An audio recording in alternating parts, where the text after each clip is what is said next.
Hello, my name is Omar Hussein. I am a student in Philosophy 1301 studying under Professor Vinces. I will be presenting my PowerPoint on the book Tahafut al-Falasifa, which translates to Incoherence of the Philosophers by Al-Ghazali.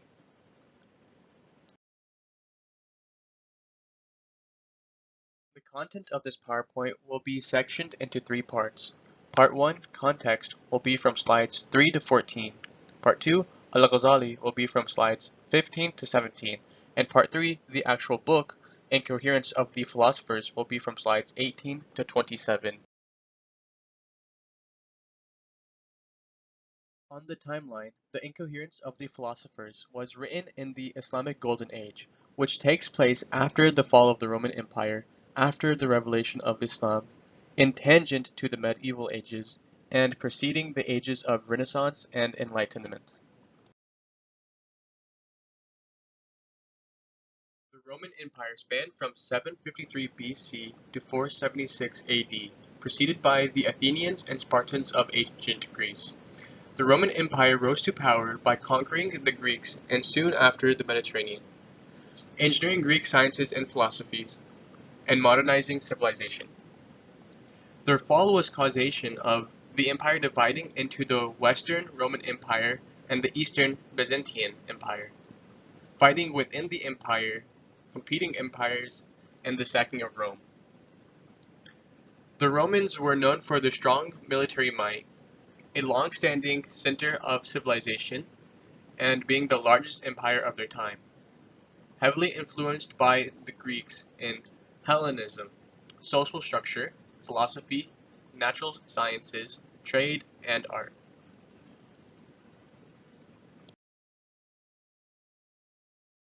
Islam was revealed in 610 BC by Allah to the Prophet Muhammad. The monotheistic revelation is in succession of Judaism and Christianity. Its rise and spread is credited to Allah, the Quran, the Prophet Muhammad, and the Caliphs. The Islamic holy book is the Quran.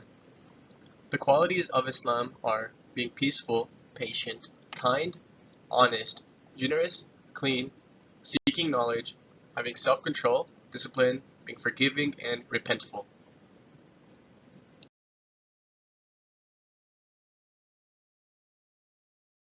The medieval ages spanned from the fall of the Roman Empire in 476 AD to the year 1400. During the medieval ages was a decay of philosophy and natural sciences, loss of knowledge, restricted education, decline of civilization, an intense wealth gap, a class divide and feudalism, a poverty majority, a low quality of life, a low life expectancy, and a constant warring dominions.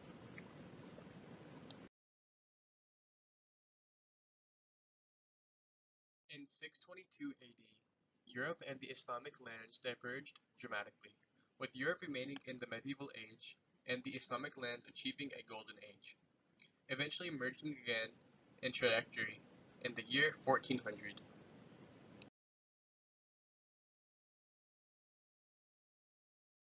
The medieval age spanned in Europe from 476 AD to the year 1400. The government was a monarchy church. Society was classified by feudalism, and society was mostly ignorant, lacking education. The religion was a Christian Catholic with religious intolerance.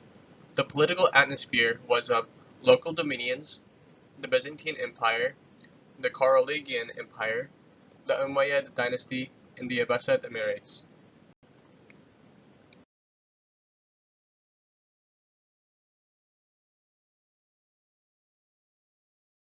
After the fall of the Roman Empire, philosophy and natural sciences were lost in the medieval ages. However, during the Islamic Golden Age, philosophy and natural sciences were revived, which saved them from possible extinction and needing to be restarted from scratch.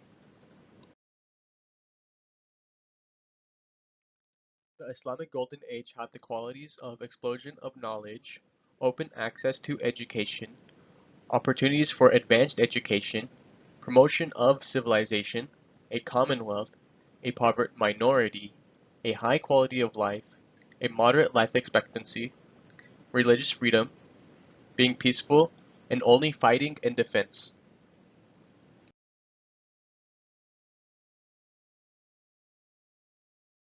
The Islamic Golden Age spanned in the Middle East, Spain, Africa, and Asia from 622 AD to the year 1400, which Islamically was during the time of the Third Caliphates.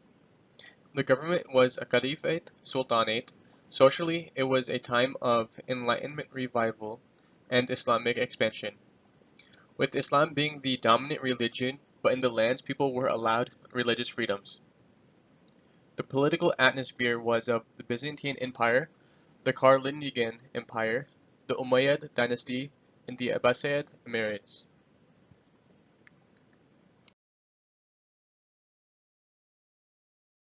Islamic Golden Age contributions. Listed on this slide are academic contributions credited to the Islamic Golden Age in alphabetical order.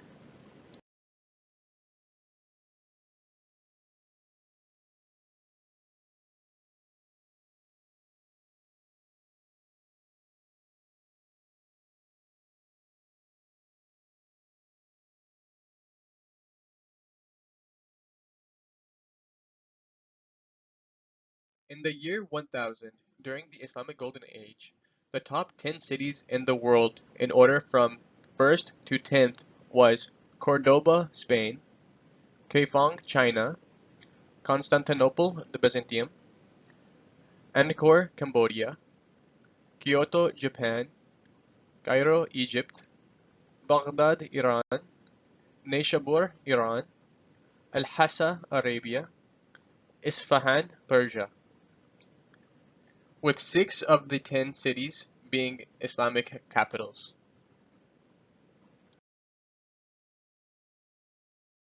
To further relay how prestigious the Islamic lands were during this time period, here is a letter from King George II to Hisham III, who is the Caliph of the Muslims during this time, asking permission for an English princess to study in Cordoba, Spain.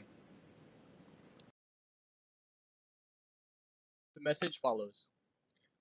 We have been advised that science, knowledge, technology, and industry are far advanced in your country. Therefore, we wish to take the opportunity for our youth to benefit from your achievements, as our country lacks in these facilities and is in total darkness. We hope this opportunity will give us the chance to follow in your footsteps, to illuminate our people with knowledge.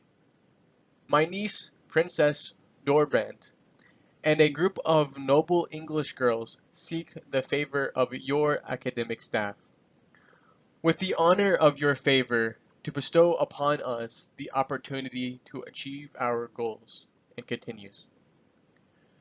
Your acceptance will honor us. Your obedient servant, George II.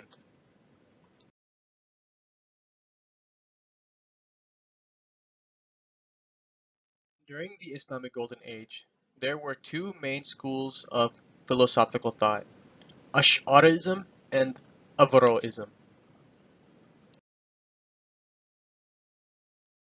The main difference between the two philosophies being that Ash'arism was the direct philosophy of Islam from the Quran and Sunnah, while Averroism was radical in Aristotelianism.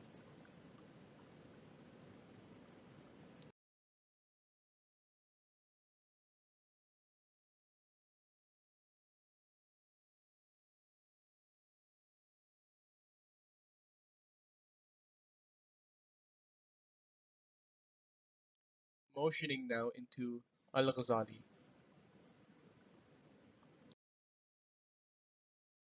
Al-Ghazali's full name was Abu Hamid Muhammad ibn Muhammad al-Tulsi al-Ghazali. He was born in about 1058, passing in December 18th, 1111, aging to about 53 years.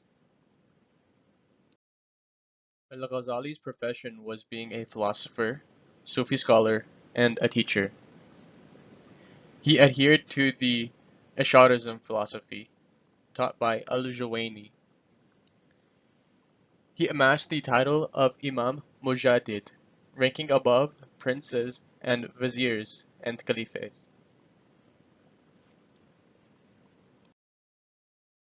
His education took place at the Dus Madrasa and the Nizamiya Madrasa in Iran. He studied Asharism, philosophy, theology, law, and mysticism.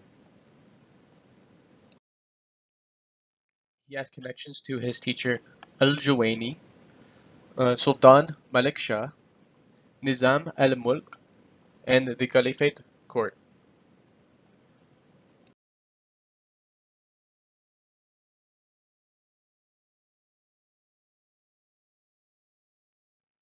Al-Ghazali's credibility or ethos is that he is the protege of Al-Juwayni, an accomplished polymath, appointed head scholar by Sultan Malik Shah, ranked above the Caliphate court in religious affairs, valued religious ethics over position and influence, a most prominent figure of the Islamic Golden Age, and wrote over 70 books. His philosophy was mainly of Islamic theology and mainly in Asharism.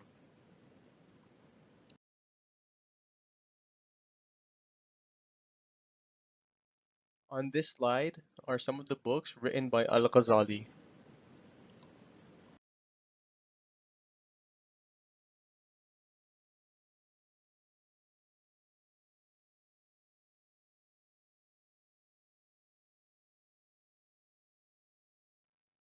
This brings us to the book Incoherence of the Philosophers by Al-Ghazali. The title, Incoherence of the Philosophers, in Arabic is Tahafut al-Falasifa, written by Al-Ghazali in the year 1095 as a critique to the philosophers and defense of Islam. The content of the book are 4 introductions, 20 discussions and proofs, 2 parts, the first part being Metaphysics, and the second part being Natural Sciences, and there is also a conclusion. Context. A lot of philosophers, especially followers of Aristotle, are making smokescreen claims and using philosophy to distort Islam to their beliefs. Summary. Al-Ghazali responds to Aristotelianism and defense of Islam against philosophers who misrepresent Islam.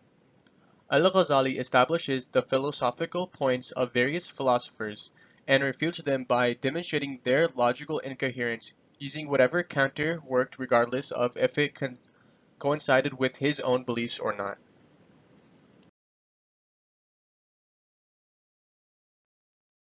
Logical contradiction.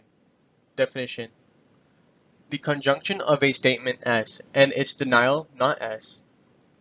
In logic, it is a fundamental law, the law of non-contradiction, that a statement and its denial cannot both be true at the same time.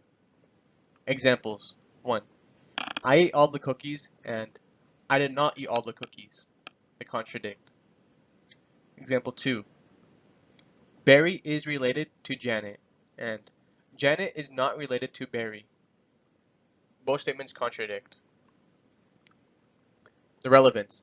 Al-Ghazali expresses the logical contradictions in some of the philosophers' arguments to expose them as being incoherent.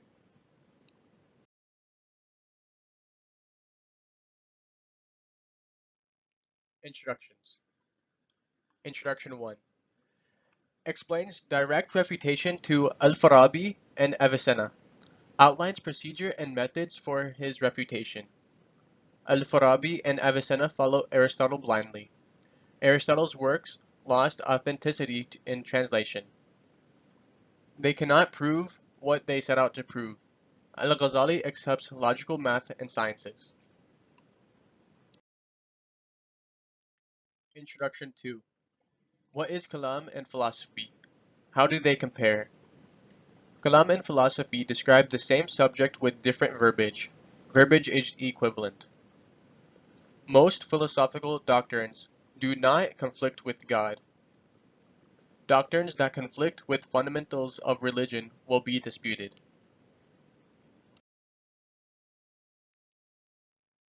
Introduction 3.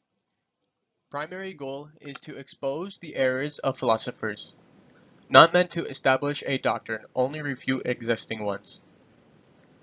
Uses any counter-argument that would undo a given doctrine, regardless of if he agrees with the argument used. Uses sources that oppose philosophy against philosophy.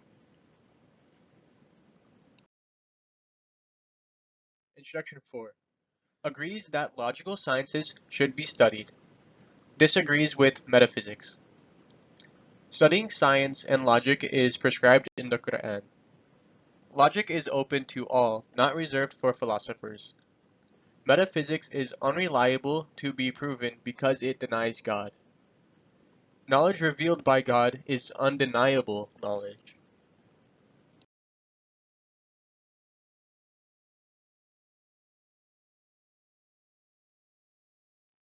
Part 1. Metaphysics. On this slide are a list of the discussion topics in Part 1. From Part 1 Metaphysics, I will be presenting only Discussion 1.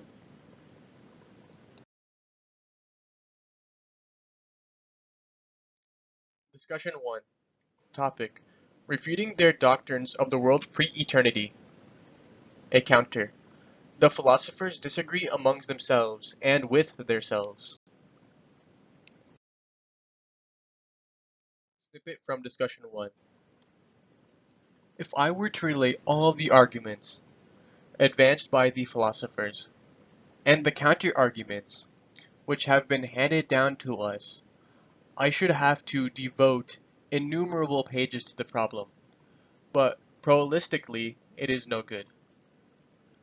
Let us therefore omit such of their arguments as tend towards arbitrary and financial reasoning, for any observer will find it easy to deal with them.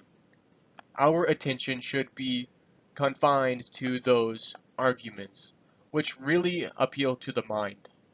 It is such arguments which could possibly shake the faith of the maturest thinkers. As regards weaker minds, their faith can be shaken by the filmist thing. It continues.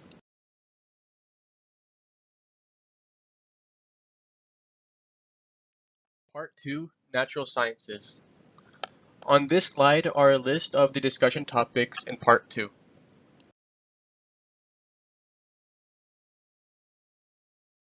Discussion 17. Topic: On refuting their doctrines that the disruption of the habitual course of nature is impossible. A counter: A probable natural outcome is not the only possible outcome in an event.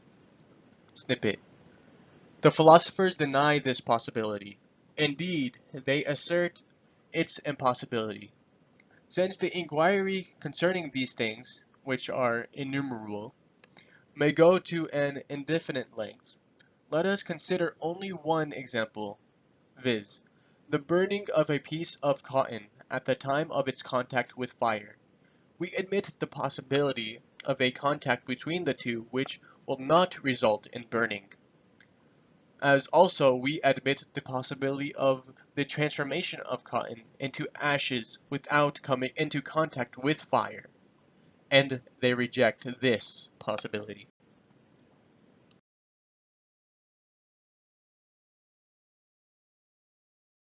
Discussion 18.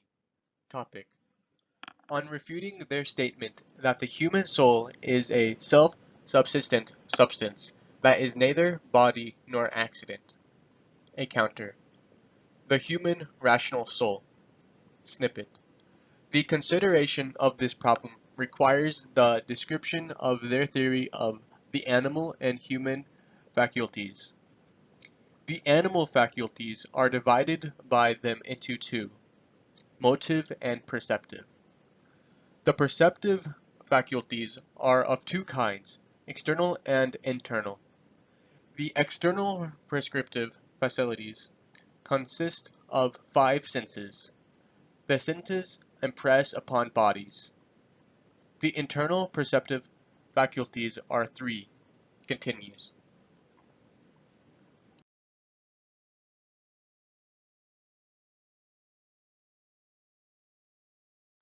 Discussion 19. Topic: on refuting their assertion that annihilation is impossible for the human soul. A counter: if the human soul was one before the existence of bodies, how did it get divided? Snippet: if it is said the connection between the soul and the body results from a natural inclination or instinctive affection created by God in the soul in favor of this particular body, this affection draws the soul toward this, and away from all other bodies. Continues. We will answer, since the mutual fitness of body and soul is invisible to us, and because it is this mutual fitness which demands a definite relation, it is therefore not improbable that this uncertainable mutual fitness should be of a such kind.